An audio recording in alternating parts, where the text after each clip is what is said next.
우리 집은 정막 그 자체였습니다. 기름때 묻은 작업복과 침묵. 그게 제 아버지의 전부인 줄 알았습니다. 하지만 어머니의 옷장서 앞 깊숙한 곳에서 낡은 빨간 상자를 연 순간 저는 40이 넘어서야 아버지가 숨겨온 진짜 이름을 알게 되었습니다.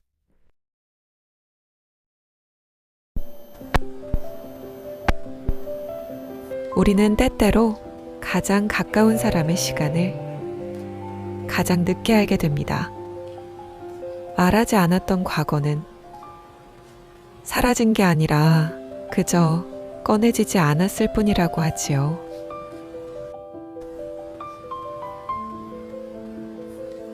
안녕하세요. 지혜 우체국입니다. 오늘 하루 어떻게 지내고 계신가요? 요 며칠 날씨가 정말 무섭게 추워요. 역대급 한파라더니 창문만 살짝 열어도 찬바람이 칼날처럼 파고드는 게 여간 매서운 게 아니더라고요. 다들 오늘 하루 큰 탈 없이 따뜻하게 잘 지내셨는지 모르겠습니다. 이 시간만큼은 무거운 어깨 좀 내려놓으시고 뜨끈한 아랫목이나 포근한 이부자리 속에서 잠시 쉬어가셨으면 좋겠어요. 밖은 꽁꽁 얼어붙었어도 우리 마음만큼은 훈훈하게 채워갈 시간입니다. 오늘은 어릴 적엔 무서웠던 아버지와 40이 넘어서야 마주하게 된 그분의 한 시절에 대한 사연입니다. 시간이 많이 흐른 뒤에야 비로소 이해하게 되는 마음에 대한 이야기이기도 합니다. 사연 시작하겠습니다.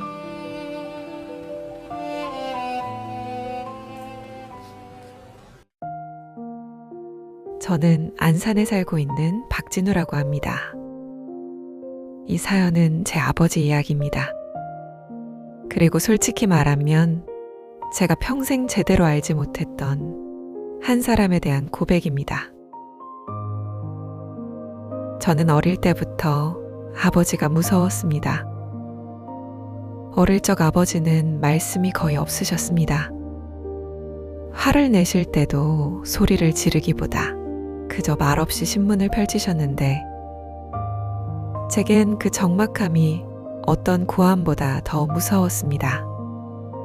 무슨 생각을 하시는지, 제가 잘하고 있는 건지, 아니면 실망하고 계신 건지 알 수가 없었기 때문입니다. 그리고 우리 집에서 음악은 일종의 금기였습니다. 노래를 따라 부르거나 춤을 추기만 해도 바로 불호령이 떨어졌습니다. 친구들이 하나둘씩 워크맨을 사던 때였습니다. 저도 사달라고 엄마에게 졸랐죠. 그 이야기가 아버지 귀에 들어갔고 그날 저는 회초리를 맞았습니다. 그날 이후로 저는 절대 음악을 좋아한다고 말하지 않았습니다. 듣고 싶다는 말도 흥얼거리지도 않았습니다. 그냥 그러면 안 된다고 생각하며 자랐습니다. 그런데 참 이상한 건 우리 엄마였습니다. 저렇게 무뚝뚝하고 무섭고 음악 소리만 나도 질색하는 사람 옆에서 어머니는 어떻게 평생을 살았을까 싶을 정도로 아버지를 대할 때 전혀 아무렇지 않아 보였거든요. 아버지가 말없이 신문만 보고 있어도 어머니는 옆에서 혼자 조잘조잘 오늘 있었던 일을 얘기하고 아버지가 퉁명스럽게 대답해도 어머니는 그냥 배시시 웃으셨습니다. 희한하게 아버지는 어머니가 옆에서 뭐라고 하면 평소처럼 화도 안 내고 그냥 가만히 있더라고요. 집안 분위기 다 잡아놓다가도 어머니가 한마디 하면 그냥 입 꾹 닫고 듣고만 있었는데 지금 생각해보면 참 신기한 모습이었습니다.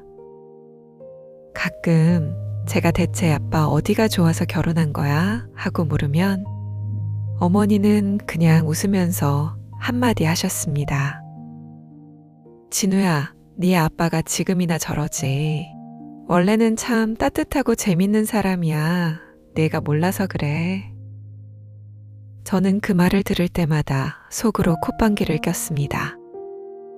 그냥 엄마가 착하니까 팔자려니 하고 참고 사는 거겠지. 저는 그렇게만 생각했습니다. 아버지는 평생 공장에서 일하셨습니다. 제 기억 속 아버지는 늘 땀냄새 나는 점퍼 차림에 손톱 끝엔 시커먼 기름때가 껴있는 모습이었습니다.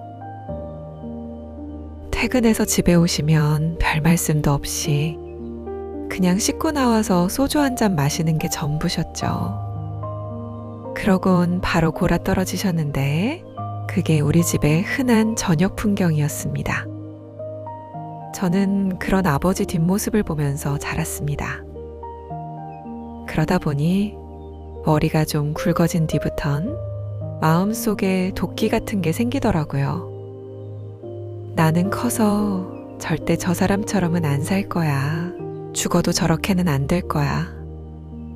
남들은 밖에서 돈 벌어오느라 고생한다고 할지 몰라도 제 눈엔 그냥 가족들은 다 무시하고 자기 피곤한 것만 아는 고집불통으로 보였습니다. 퇴근해서 말 한마디 없이 술이나 마시고 뻗어버리는 그 이기적인 침묵이 너무 질리고 답답했습니다.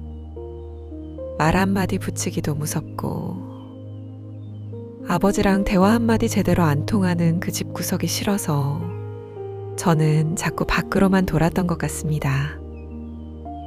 그렇게 졸업을 하고 취직하고 내 가정을 꾸리면서 아버지와는 점점 더 할 말이 없어졌습니다.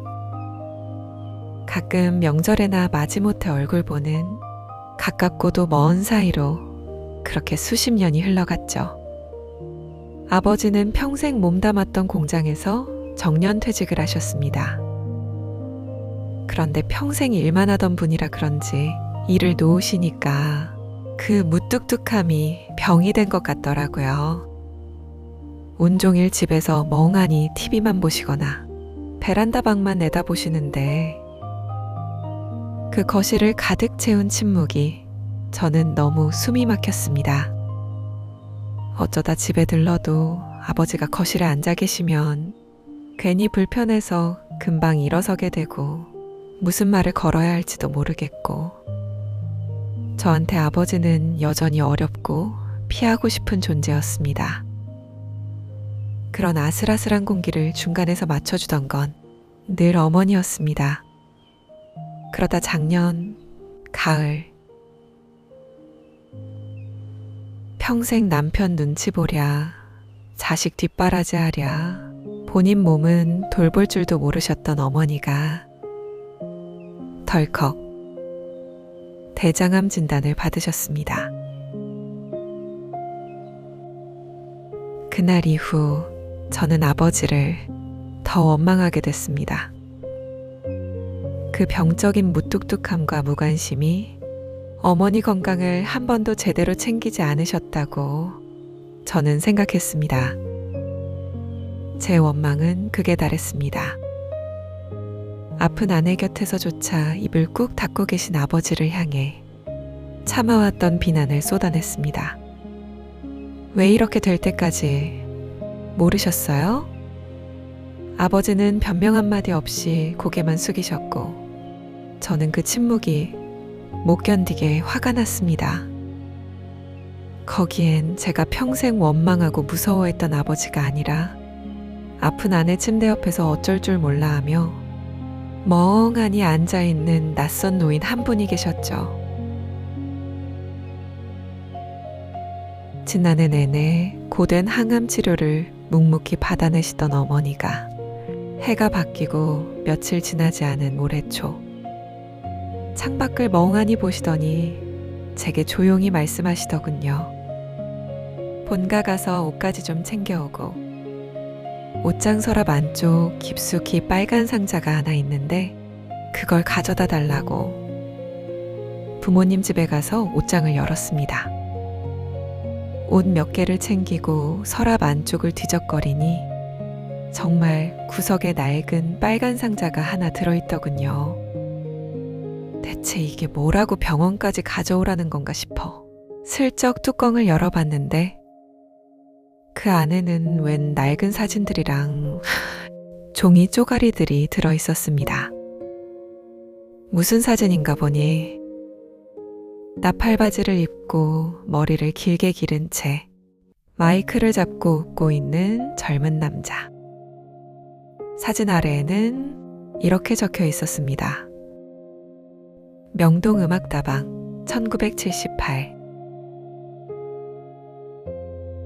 사진 속 그 사람, 한 번도 본 적 없는 환한 미소. 그 낯선 얼굴을 한참이나 내려다봤습니다. 화려한 옷을 입고 헤드셋을 끼고 있는 남자. 제 평생 한 번도 본 적 없는 얼굴이었지만 분명 제 아버지였습니다. 저는 그 사진을 한참 동안 가만히 들여다봤습니다. 집에서 음악 소리만 나도 질색을 하던 분인데 사실은 남들 앞에서 음악을 틀고 마이크를 잡던 사람이었다는 게 도무지 믿기지 않았습니다. 평생 작업복만 입고 무뚝뚝하던 사람이 저렇게 웃는 얼굴이 있었다는 것도 그냥 한참을 멍하게 만들더라고요. 사진 밑에는 또 다른 것들이 들어있었습니다. 그 사진 밑에는 손때 묻은 쪽지들이 꽤 쌓여 있었습니다. 신청곡들과 짧은 메시지들. DJ 엘비스 박님, 오늘도 좋은 음악 감사합니다. 덕분에 힘든 하루가 조금 견딜만 했어요. DJ님, 언젠가 당신의 꿈이 꼭 이루어지길 바랍니다. 하나하나 읽어내려가는데 손이 다 떨리더라고요. 사람들에게 따뜻한 위로를 건네고 사랑받던 DJ 엘비스 박이란 사람이 내가 평생 무서워하고 원망했던 우리 아버지라는 게 도저히 매치가 안 됐습니다. 쪽지 뭉치를 한참 쥐고 있는데 그냥 기분이 참 이상했습니다. 내가 알던 아버지는 도대체 누구였나 싶기도 하고 왠지 모르게 코끝이 찡해졌습니다. 엘비스 박 1970년대 명동음악다방의 DJ. 그게 아버지의 이름이었습니다. 그 시절 다방 DJ는 그저 음악만 트는 사람이 아니었다고 합니다. 사람들의 하루를 붙잡고 마음을 잠시 쉬게 해주는 존재였다고요. 그런데 저는 그런 아버지를 한 번도 본 적이 없었습니다. 아버지는 왜 그 모든 시간을 제게 숨기셨을까요? 저는 그 빨간 상자를 품에 안고 병원으로 달려갔습니다. 숨을 헐떡이며 어머니께 물었습니다. 엄마, 이거 다 뭐예요? 아버지가 정말 음악다방 DJ였어요? 어머니는 상자 속 사진들을 한참이나 손으로 쓸어보시더니 창밖 너머 먼 기억 속으로 시선을 옮기셨습니다. 그리고 아주 천천히 마치 어제 일처럼 말씀을 꺼내셨습니다. 엄마가 아빠를 처음 만난 게 바로 그 다방이었어. 1977년 공기가 제법 차갑던 가을이었지. 어머니는 오래된 서랍에서 보물을 꺼내듯 이야기를 이어가셨습니다. 그날 명동거리를 걷다가 단짝 친구였던 은희 손에 이끌려 들어간 음악다방에서 어머니는 난생 처음 듣는 결이 고운 목소리에 발을 멈췄다고 하셨습니다. 안녕하십니까 여러분, 엘비스 박입니다. 오늘도 우리 음악다방을 찾아주신 모든 분들께 진심으로 감사드립니다. 창밖엔 찬바람이 불지만 이곳만큼은 따뜻했으면 좋겠네요. 지금부터 여러분께 최고의 음악으로 하루의 피로를 녹여드리겠습니다. 어머니는 그 목소리가 참 따뜻했다고 하셨습니다. 부드러우면서도 사람 마음을 잡아끄는 묘한 힘이 있어서 자리에 앉을 생각도 못하고 한참을 서서 듣고만 계셨다고요. 그때 부스 안에서 나온 아버지는 깔끔한 남방의 나팔바지를 입고 뿔테 안경을 쓰고 계셨는데 조금 길게 기른 머리가 그 시절엔 그렇게 멋져 보일 수가 없었답니다. 아버지가 수많은 테이블을 지나 어머니 앞에 멈춰서서 이렇게 물으셨습니다. 처음 오셨나요? 어떤 음악 좋아하세요? 어머니는 너무 떨려서 얼굴이 발그레해진 채 대답도 제대로 못하고 그저 아무거나요 라고 기어들어가는 소리로 말했답니다. 그러자 아버지가 장난기 어린 눈으로 웃으면서 이렇게 말씀하셨다지요. 손님, 이곳에는 아무거나는 없습니다. 모든 음악엔 다 그만한 이유가 있고 사연이 있거든요. 그리고 잠시 뒤 지지직거리는 잡음 섞인 스피커를 통해 패티김의 사랑의 미로가 흘러나왔다고 하셨습니다. 아버지는 마이크를 잡고 다시 멘트를 하셨습니다. 오늘 우리 다방에 처음 오신 한 손님을 위해 이 곡 준비했습니다. 사랑은 미로 같아서 헤매기도 하고 길을 잃기도 하지만 그 안에서 우리는 진짜 우리 자신을 만나게 됩니다. 어머니는 그 멘트가 마치 자기에게 하는 말처럼 들려 심장이 쿵 하고 내려앉았다고 하셨습니다.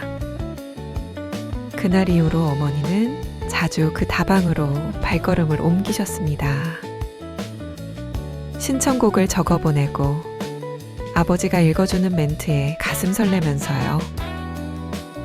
그러다 어느 날 아버지가 입구에서 기다리다 조심스럽게 식사 제안을 했고 두 분은 명동 골목 끝에 있는 작고 허름한 중국집에서 짜장면을 드셨대요. 아버지는 나무젓가락을 만지작거리며 수줍어하면서도 또 용기 있게 이렇게 고백하셨답니다. 저는 음악이 너무 좋아서 이 일을 하는데 사실 돈은 별로 못 벌어요.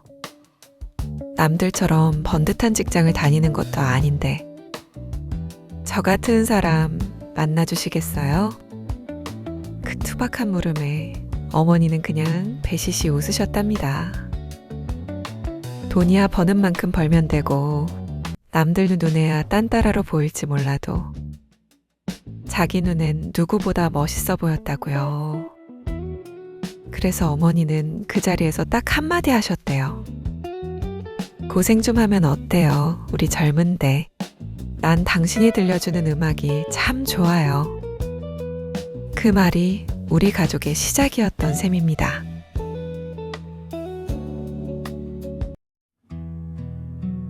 하지만 사랑만으로는 살 수 없는 게 냉혹한 현실이었습니다. 그 시절 두 분을 가로로 막았던 집안의 반대는 제가 상상했던 것보다 훨씬 더 높고 견고했습니다. 진우야, 외할아버지 참 엄하셨다고 했지? 어머니는 씁쓸하게 웃으며 당시를 회상하셨습니다. 보수적인 공무원 집안이었던 외가에서 딸이 다방 DJ를 만난다는 건 상상도 못할 일이었으니까요.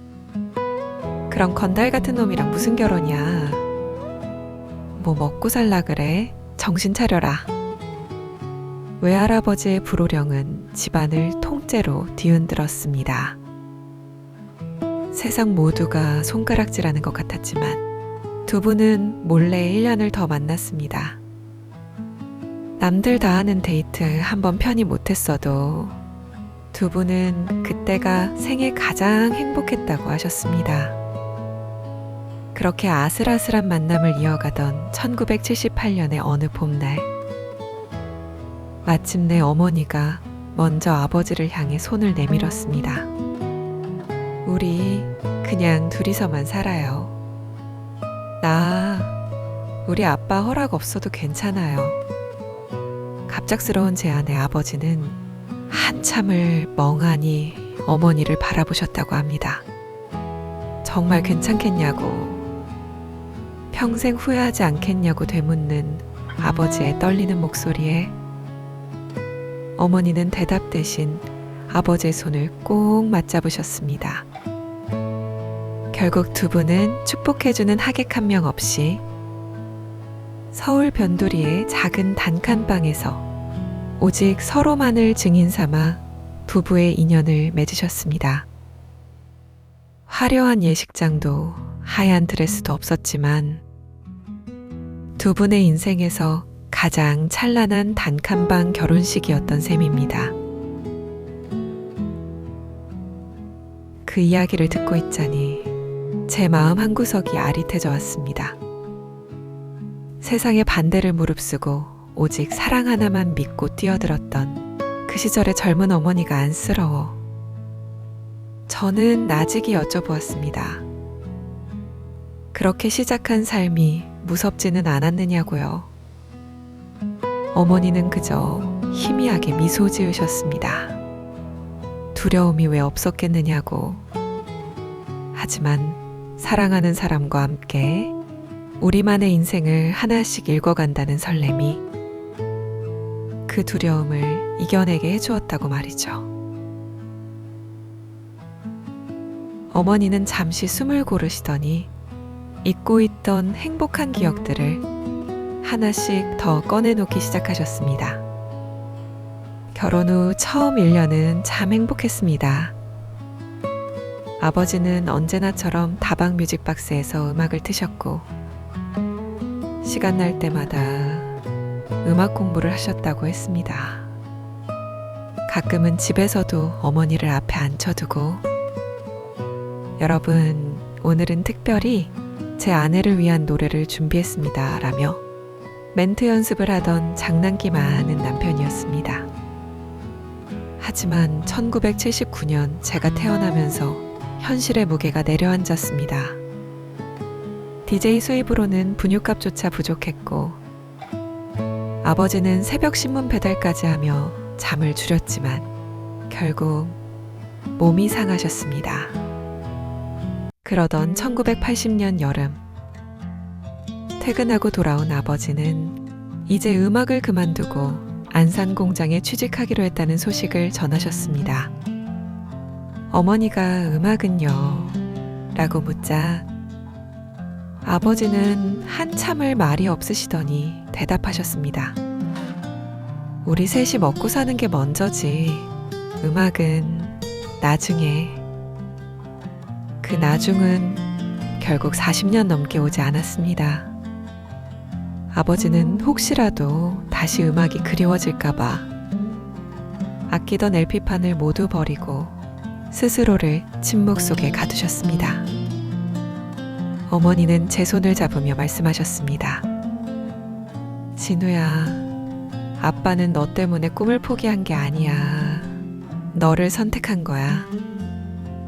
그게 아빠한테는 더 큰 꿈이었어. 그 말에 저는 눈시울이 붉어졌습니다.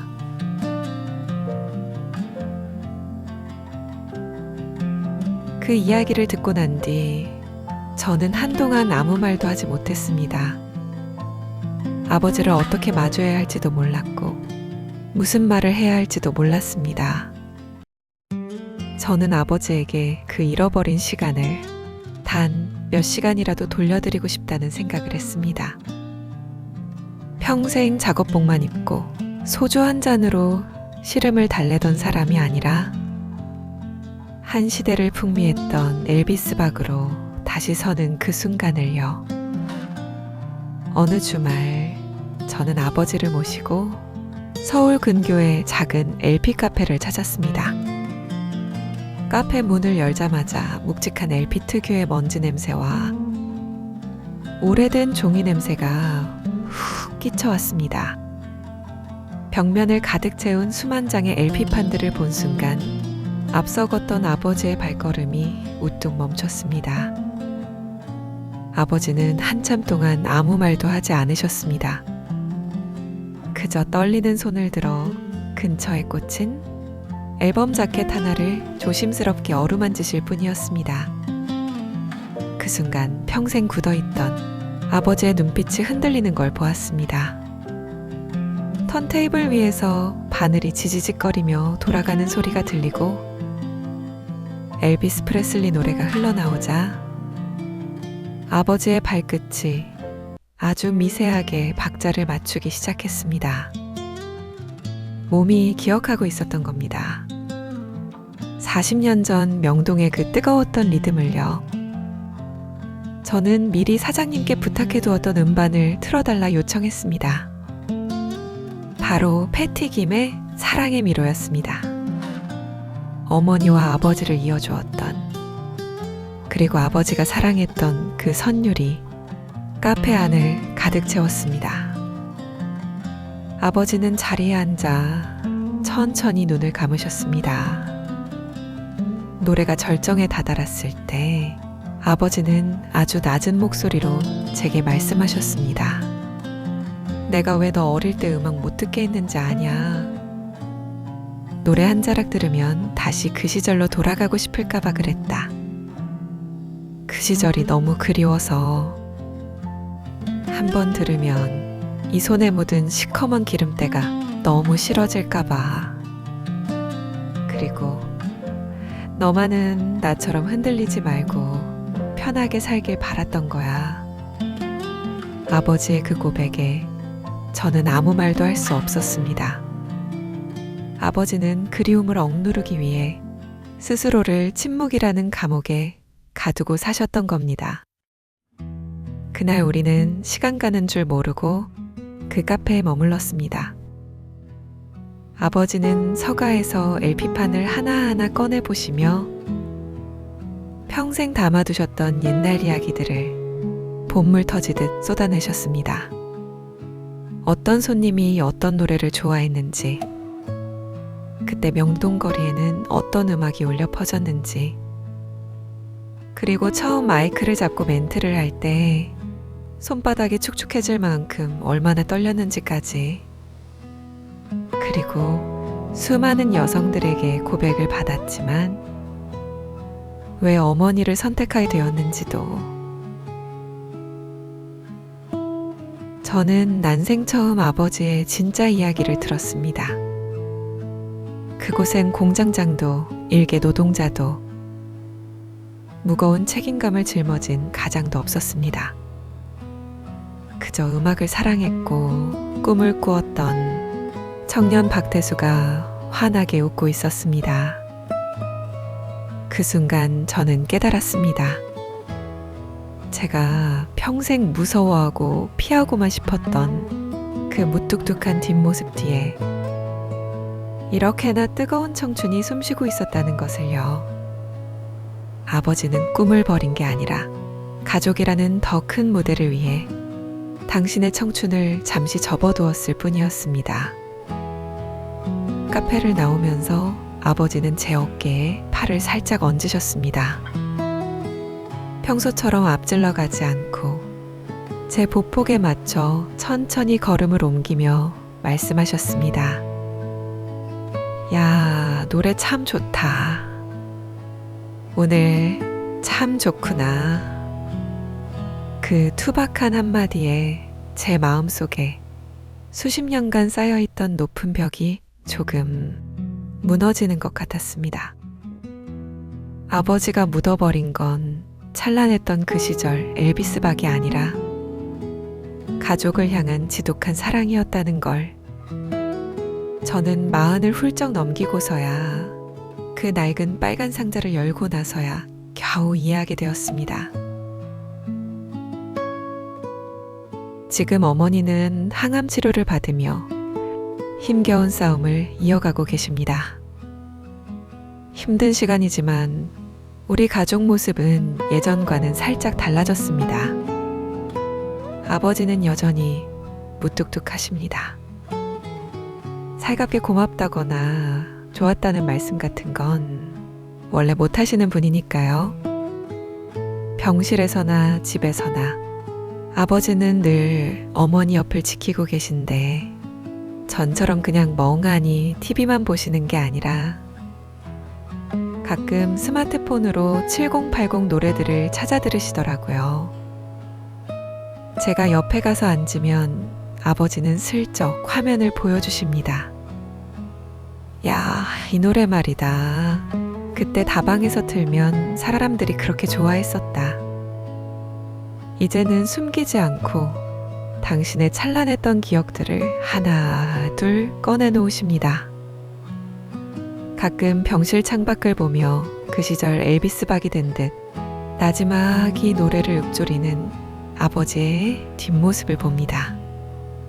평생 기름때 묻은 작업복에 가족의 생계를 짊어지고 사느라 당신의 찬란했던 이름은 까맣게 잊고 사셨던 분, 자식들 워크맨 하나 안 사주고 노래도 못 부르게 엄하게 굴었던 건 어쩌면 자식들만큼은 당신처럼 배고픈 예술가가 아닌 든든하고 평탄한 길을 걷길 바라는 아비의 모진 사랑이었음을 저도 한 아이의 아버지기에 이해가 됩니다. 그 시절 우리네 아버지들이 다 그러하셨겠지요. 내 꿈보다는 자식의 배부름이 먼저였던 시대였으니까요. 비록 너무 늦게 발견한 빨간 상자지만 이제라도 알게 돼서 다행입니다. 제 사연은 여기까지입니다.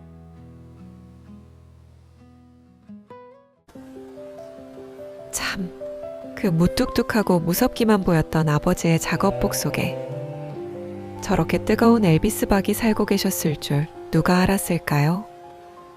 여러분, 마음 같아서는 제가 지금 당장 엘비스 프레슬리의 그 멋진 노래들을 빵빵하게 틀어드리고 싶은데 이 유튜브라는 녀석이 저작권에 참 엄격하답니다. 함부로 유명한 노래를 못 틀게 되어 있어요. 대신 노래보다 더 진한 마음의 선율을 하나 들려드릴까 합니다. 사연 속 아버지가 아들에게 툭 던진 그 한마디. 노래 참 좋다.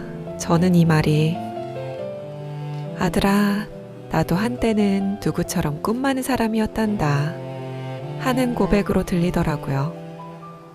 먹고 사느라 자식들 키우느라 그 뜨거웠던 노래들을 가슴 깊은 곳 빨간 상자에 가둬두고 살아야 했던 우리네 아버지들의 묵직한 사랑 말입니다. 지금 노래를 직접 들려드릴 순 없지만 오늘 사연 들으면서 가슴속에 떠오른 노래 한 곡씩 다들 있으시죠? 지금 바로 댓글창에 제목 한번 적어주세요.